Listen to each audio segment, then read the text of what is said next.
갈라디아서 5장 22절에서 26절 같이 봉독을 하겠습니다. 오직 성령의 열매는 사랑과 희락과 화평과 오래 참음과 자비와 양성과 충성과 온유와 절제니 이 같은 것을 금지할 법이 없느니라. 아멘. 그 정욕과 탐심을 십자가에 못 박았느니라. 만일 우리가 성령으로 살면 또한 성령으로 행할지니 헛된 영광을 구하여 서로 노엽게 하거나 서로 투기하지 말지니라. 아멘.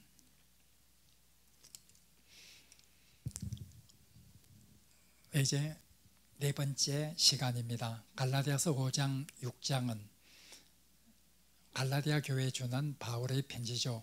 1장부터 4장까지는 주로 할례나 율법을 행함으로 구원을 받을 수 없고 오직 하나님의 은혜로 믿음으로 구원을 받는다 하는데 중점을 두고 이야기한 바울이 이젠 5장과 6장에서는 실천적으로 우리가 어떻게 살아야 될 것인지를 말하고 있습니다. 특별히 지난 시간에 우리가 공부했던 내용, 오늘 내용과 아주 밀접히 연결이 됩니다.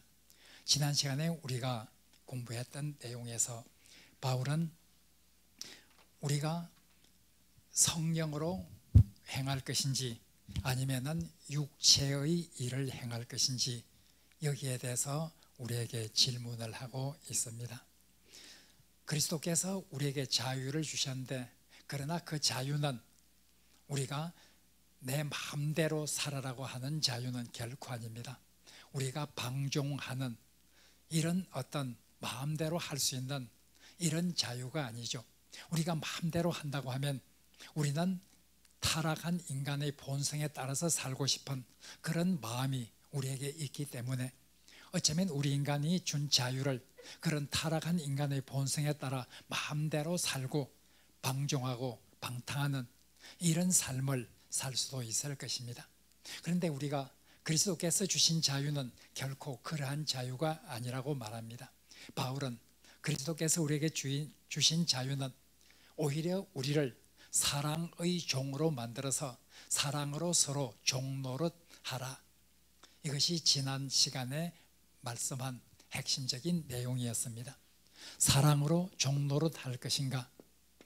사랑으로 서로 종노릇하라. 아니면은 우리가 육체의 본성에 따라서 살고 서로 물고 먹으면 서로 물고 먹을 것인가? 이런 서로 종노릇을 할 것인가? 서로 물고 먹을 것인가? 이 두 가지 길이 우리 앞에 있다는 것을 말씀을 했습니다. 서로 물고 먹는 이것은 육체의 길이죠. 여기에서 육체라고 하는 것은 바로 인간의 타락한 본성대로 사는 이런 삶을 말하고 있습니다. 바울은 우리가 서로 물고 먹는, 즉 우리의 타락한 본성대로 살게 되면은 거기에는 많은 어떤 일들이 나타나게 되는데, 즉 육체의 일들, 이런 육체의 일들은 바로 바울이 음행으로부터 시작해서 15개의 항목, 15개의 항목을 가지고 쭉 열거를 했습니다.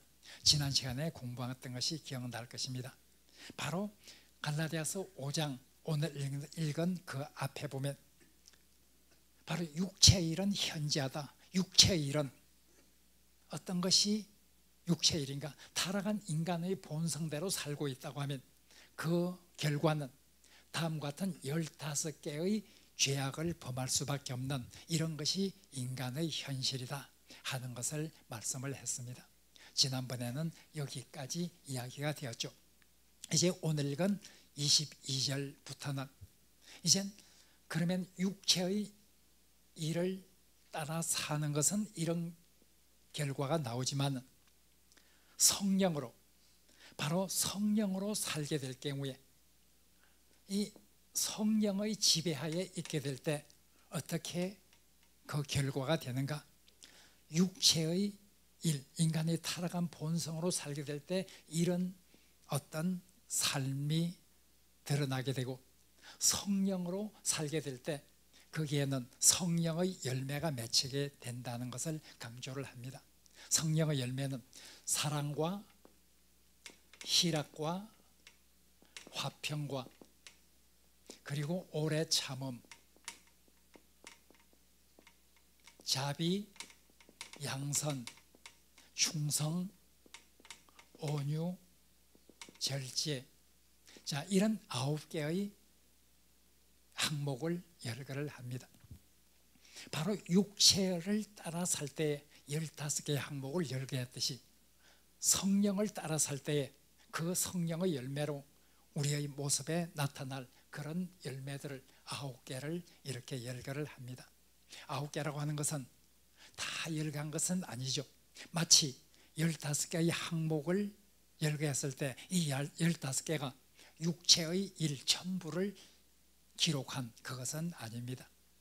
대표적으로 계속해서 많은데 그 중에 대표적으로 기록을 하고 마지막에 그와 같은 것들 이렇게 등등 있다 이렇게 말했죠. 마찬가지로 성령에 따라 살 경우에 우리의 삶에 맺히는 열매, 이 9가지가 전체를 말한 것이라고는 볼 수 없습니다. 이 9가지 대표적으로 이런 것들을 열거를 하고 이 외에도 여러 가지를 열거할 수 있겠죠. 여기에 있는 것이 성령의 열매 전부라 이렇게 생각할 필요는 없을 것입니다. 그 중에서 맨 처음 말한 것이 사랑입니다. 사랑입니다.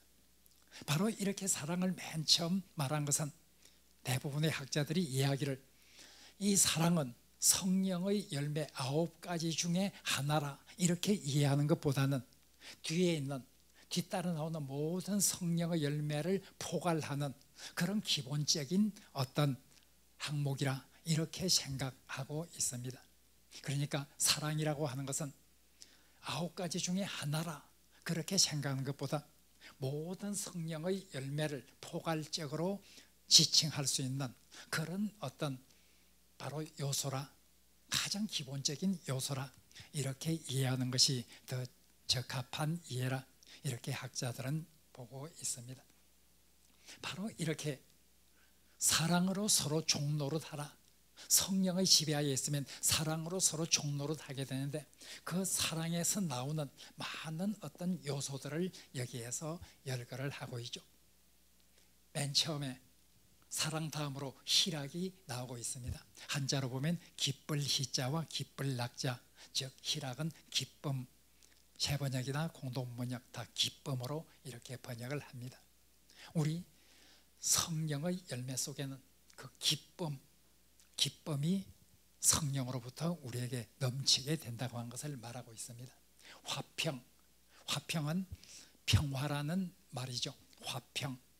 그런데 이 화평이라고 하는 말 헬라어로 에이레네 하는 말인데 이 말은 바로 헬라의 히브리 사람들이 샬롬을 말할 때 쓰던 그 단어를 헬라어로 번역할 때 에이레네, 히브리어 샬롬을 헬라어로 번역하면 에이레네라는 단어를 쓰는데 바로 그 에이레네라는 뜻이죠. 정확히 말하면 샬롬의 상태에 이르도록 한다는 것입니다. 샬롬이라고 하면 우리의 어떤 화평하면 심적으로 평안한 상태, 그런 것을 연상하기 쉬운데 여기에서 샬롬이라고 할 때는 바로 하나님과 인간, 인간과 인간, 그리고 인간과 자연계, 이 모든 하나님의 창조의 질서가 온전히 이루어진 그런 상태를 히브리 사람들은 샬롬이라 이렇게 말합니다. 바로 하나님과 인간과 자연계 모든 관계가 완전히 회복되어서 온전해지는 이런 상태, 그런 상태를 화평이라 이렇게 말할 수 있습니다. 오래 참음, 인내입니다. 초대교회에서 오래 참는다는 인내라는 말을 쓸 때는 특별히 고난의 상황, 초대교회는 굉장한 고난을 당하는 그런 교회였죠. 바로 그런 고난을 참고 이기게 되는 그런 어떤 상황도 오래 참음에는 포함되어 있습니다. 그 다음에 자비, 자비라고 하는 말은 다른 번역에 보면은 아마 자비라고 번역하는 것보다는 친절함으로 번역을 하는 것이 일반적입니다. 자비, 아마 공동 번역과 새 번역을 보면 다 친절함으로 번역되어 있습니다. 그리고 거의 대부분의 영어 성경에도 kindness, 바로 kindness로 이렇게 거의 대부분의 영어 성경에서도 번역이 됩니다. 따라서 자비라고 하면은 어떤 불쌍히 여기는 이런 마음으로 번역한 성경도 때로는 있어요. 그러나 거의 대부분의 성경은 바로 이렇게 친절함으로 이렇게 번역되고, 바로 크레스토테스라고 하는 그런 헬라어는 원래 자비란 뜻도 있지만은 친절이라는 뜻으로 많이 일반적으로 사용되는 그런 단어입니다. 따라서 성령의 열매는 우리가 친절하게 한다, 정말 사람들에게 친절을 베풀도록 하는 그런 어떤 열매를 얻게 한다는 것입니다. 양선은 한자로 보면 어질 양자와 착할 선자를 쓰고 있습니다. 어질고 착함을 말하죠. 양선이라는 말은 이 어질고 착하다는 것을 강조했는데, 헬라 원어를 보면 어질다는 뜻보다는 착하다 하는 선이라고 하는 뜻이 더 강조되는 그런 용어입니다. 그래서 선행으로 번역하기도 하고 선함으로 번역하기도 합니다. 착하게 사는 그런 삶, 정말 착하게 사는 그런 삶을 성령은 우리에게 이끌어 주신다는 것입니다. 그리고 충성, 아마 9가지 번역 중에서 충성이라는 번역이 제 개인적으로 생각할 때는 가장 조금 부적합하지 않나 그런 생각이 듭니다. 이 충성이라고 하는 말은 헬라어로 피스티스라고 하는 단어로 나오고 있습니다. 피스티스라고 하는 단어는 가장 많이 쓰일 때가 믿음이라고 하는 뜻으로 쓰입니다. 그 다음에는 신실함이다, 이런 뜻으로 쓰이는 단어입니다. 따라서 여기에서도 대부분의 번역에서는 신실함이라 그렇게 번역을 합니다. 제가 충성이라고 번역하는 것도 과히 나쁘진 않지만은 그래도 충성이라고 번역하는 것은 조금은 미흡하다고 생각하는 이유가, 충성은 주로 이젠 상하 관계에 있는 이런 관계에서 초점을 맞춰서 쓰는 것이 충성이라는 단어입니다. 국어 사전에도 찾아보면은 어떤 국가나 왕 이런 존재를 향해서 바로 자기가 할 바를 열심으로 하는 이런 때를 말하죠. 대부분 충성은 윗사람과의 관계에서 주인과 관계, 왕과의 관계, 국가와의 관계, 이럴 때 주로 초점을 맞춰 쓰는 것이 충성이기 때문에, 사실 여기에서 피스티스라고 하는 것을 여기에서 말할 때는 꼭 상하 관계에서 강조하기보다는 평등한 관계에서도 상하 관계에서도 모든 관계를 포괄적으로 두고 있는 그런 것이기 때문에, 즉 신실하다 하는 것으로 번역을 해야 하나님과의 관계, 윗사람과의 관계, 평등한 이웃과의 관계, 아랫사람과의 관계, 모든 관계를 다 망라할 수 있는 그런 단어가 사실 신실함인데, 원래 그런 뜻이었는데 충성이라고 번역하면 그런 뜻이 조금 미흡해지고 상하 관계가 강조되기 때문에 충성이라고 번역하는 것은 다른 어떤 번역보다도 조금은 미흡하다, 제 개인적인 생각은 그렇게 생각을 하고 있습니다. 거의 대부분의 영어 성경이나 우리 새번역이나 공동번역도 다 신실하다, 진실하다, 성실하다 이렇게 번역을 하고 있는 단어입니다.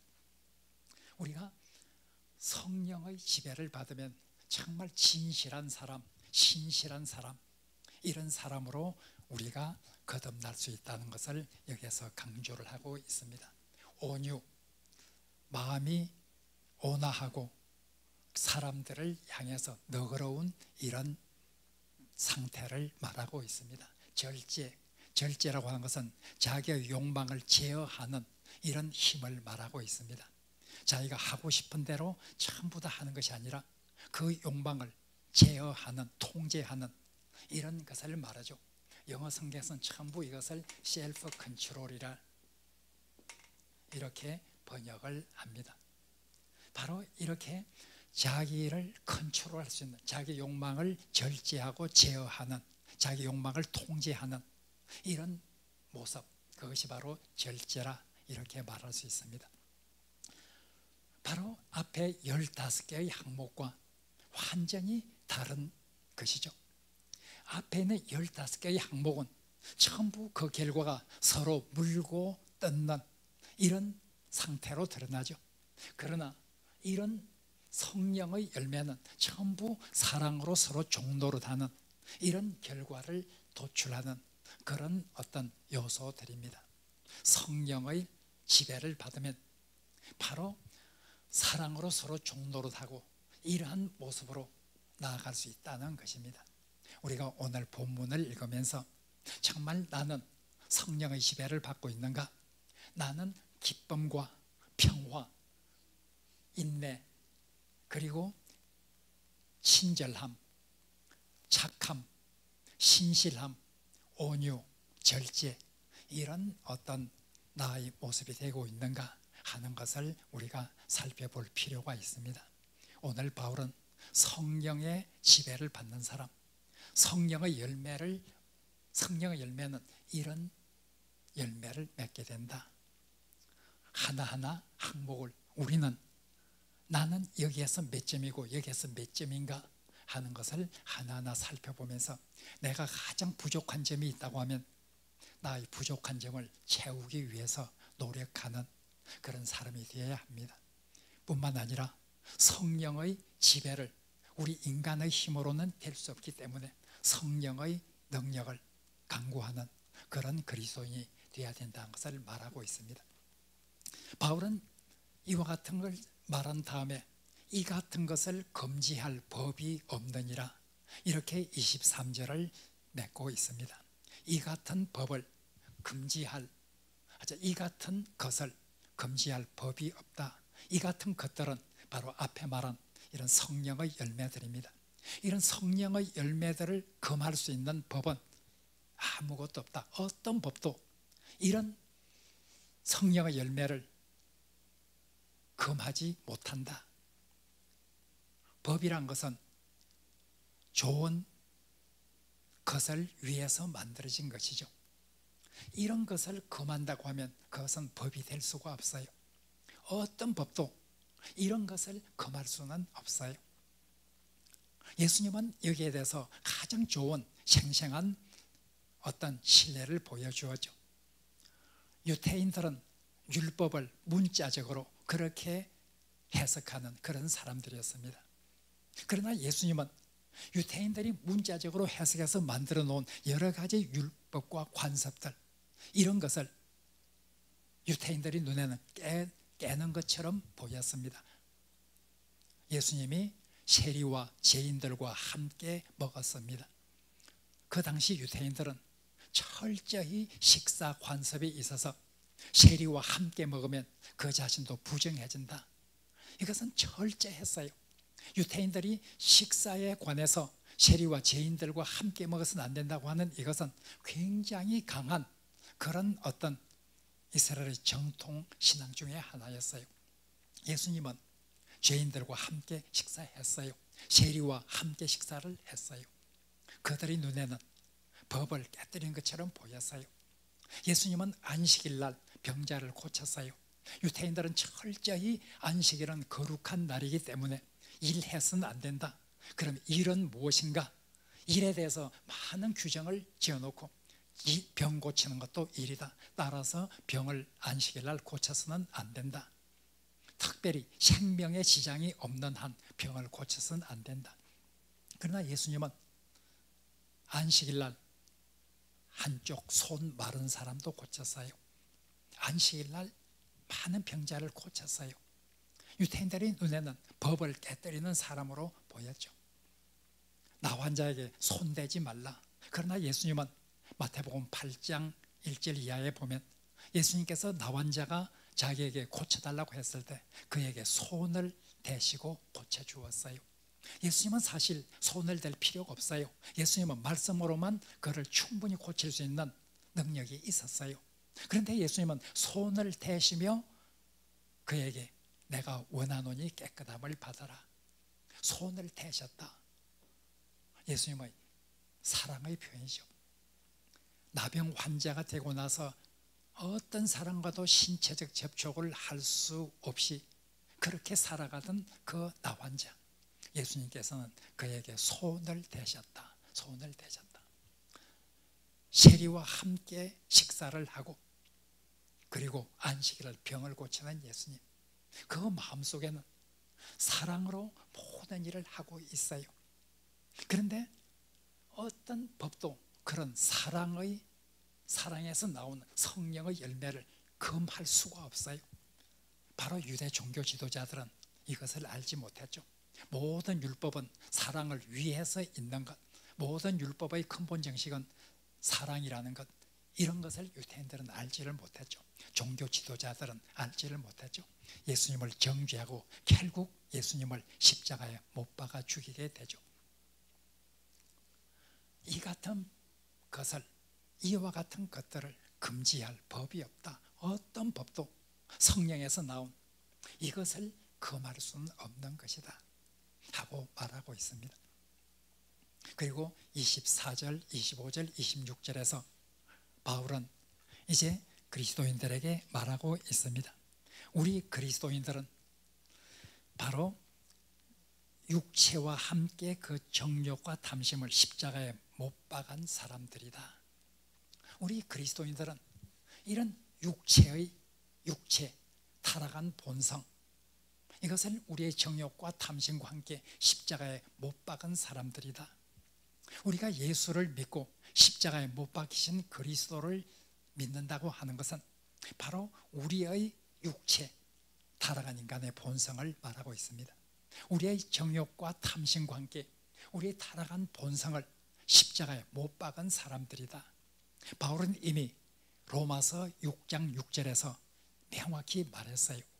로마서 6장 6절을 한번 보시죠.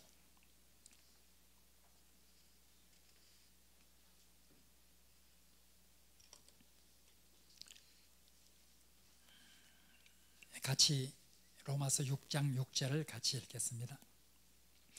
우리가 알거니와 우리의 옛사람이 예수와 함께 십자가에 못 박힌 것은 죄의 몸이 죽어 다시는 우리가 죄에게 종노릇하지 아니하려 함이니, 우리는 옛사람, 즉 타락한 인간의 본성, 이 육체를 십자가에 못 박은 사람이다. 왜냐하면 우리는 다시는 죄의 종으로 살지 않기 위해서 십자가에 못 박은 사람들이다. 우리는 바로 십자가에 우리의 육체를 못 박고 성령으로 거듭난 사람들이다. 우리는 성령으로 살면 성령으로 행할지니 25절에서 그렇게 말하고 있습니다. 성령으로 살면 또한 성령으로 행할지니, 성령으로 살면이라고 하는 것은 약간 번역이 미흡합니다. 이것은 바로 우리는 지금 성령으로 사는 사람이 되었다. 우리는 우리의 정욕과 탐심을 우리의 육체와 함께 십자가에 못 박고 이젠 우리는 성령으로 다시 사는 사람들이다. 성령으로 살면 하는 이 말은 우리가 지금 성령으로 사는 사람이다 하는 것을 말하고 있습니다. 우리는 이제 성령으로 사는 사람들입니다. 성령으로 사는 사람들이라고 하면 성령의 지배를 받아야 합니다. 여기에 성령으로 살면 성령으로 행할지니 하는 말은 성령의 지배를 받고 살아가는 이런 삶을 말하고 있습니다. 바로 오늘 본문에서 바울은 지난 시간에 공부했던 5장 17절 18절에서 우리 사람은 다 성령의 소욕과 육체의 소욕 사이에서 사는 존재라, 우리의 실존은 성령의 원하는 바와 그리고 육체의 원하는 바, 이 둘 가운데서 이 두 개의 존재가 우리 속에서 투쟁하는 그런 어떤 삶이 우리 인간의 삶이라는 것을 말하고 있어요. 특히 그리스도인의 삶이라는 것을 말하고 있어요. 성령의 원하는 것은 육체가 원하는 대로 살지 말아라. 육체가 원하는 것은 성령의 원하는 대로 살지 말아라. 이 두 가지 힘이 우리 속에서 싸우고 있다. 5장 17절 이하에서 아주 분명하게 말했어요. 바로 25절에서 말한 것은 이제 우리가 성령으로 거듭난 사람이 아니냐. 성령으로 거듭난 사람이라고 하면 이제 우리가 성령께서 원하는 대로 이렇게 살아야 되고 성령의 지배를 받는 이런 삶을 살아야 된다. 그렇게 살 때에 15개의 항목으로 연결되었던 그런 삶이 아니라 오늘 9개의 항목으로 예시된 이런 삶을 살 수 있게 된다 하는 것을 말하고 있습니다. 우리가 오늘 이 본문을 읽으면서 정말 성령에 이끌리는 삶, 이런 삶을 우리가 깊이 생각해야 합니다. 특별히 우리가 생각해야 될 것은 한국 교회에서 성령 하면은 어떤 열정적인 어떤 모습, 기도를 열정적으로 하고 전도를 열정적으로 하고 찬송을 열정적으로 부르는 그런 어떤 모습을 연상을 합니다. 또 성령 하면은 예언을 하고 입신을 하고 병자를 고치고 방언을 하고 통역을 하고 하는 이런 것들을 생각하게 됩니다. 물론 그것도 성령의 은사들입니다. 우리가 열정적으로 신앙생활을 하는 것, 성령이 충만한 거죠. 우리가 어떤 성령의 은사라고 일컬어지는 이런 신비한 능력을 받는 것, 그것도 성령의 은사에 해당되고 분명히 성령의 선물이죠. 그러나 성령의 선물 중에서 가장 중요한 것은 우리 인격의 변화, 즉 사랑의 사람이 되는 것, 이런 인격을 갖추어가는 이것이 바로 성령의 하시는 일 중에서 어떤 것 못지않게 중요한 열매인데, 한국교회에서는 이런 열정적인 신앙, 여러 가지 신비한 체험, 이런 것과는 쉽게 성령과 연결시키면서 사랑하고 겸손하고 온유하고 친절하고 하는 이런 어떤 인격적인 삶과는 성령을 잘 연결시키지를 않아요. 오늘 본문에서는 성령께서 행하는 가장 기본적인 열매는 그 사람이 성령의 사람이라고 하는 가장 큰 외부적인 표지는 바로 이런 열매로 드러나는 것이다 하고 말하고 있습니다. 한국교회에서 성령 충만하다고 하는 것은 아주 가장 좋은 이런 평가를 하는 것이죠. 우리가 정말 사랑하는 사람, 그런 사람을 보면서 당신은 성령 충만한 사람입니다, 이렇게 말할 수 있는 그런 교회가 되어야 한국교회가 변한다고 생각을 합니다. 저는 다른 곳에서도 항상 말을 합니다. 한국교회는 변하기 위해서는 한국교회에서 사용하는 언어가 변해야 된다.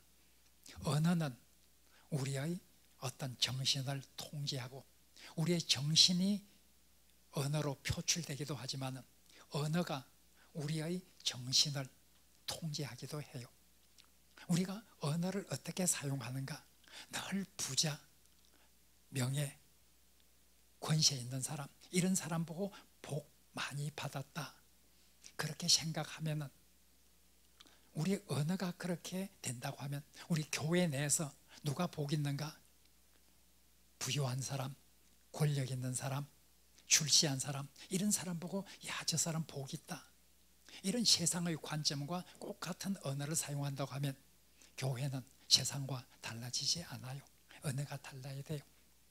정말 사랑을 행하는 사람, 예수님께서 산상설교에서 말한 대로 정말 마음이 가난한 자, 그리고 정말 애통하는 자, 온유한 자, 의에 줄이고 목마른 자, 그리고 마음이 청결한 자, 화평하는 자, 긍휼히 여기는 자, 의를 위하여 핍박을 받은 자, 이런 사람을 보고 정말 당신은 복 있는 사람이다, 이렇게 우리 언어가 바뀌어야 돼요.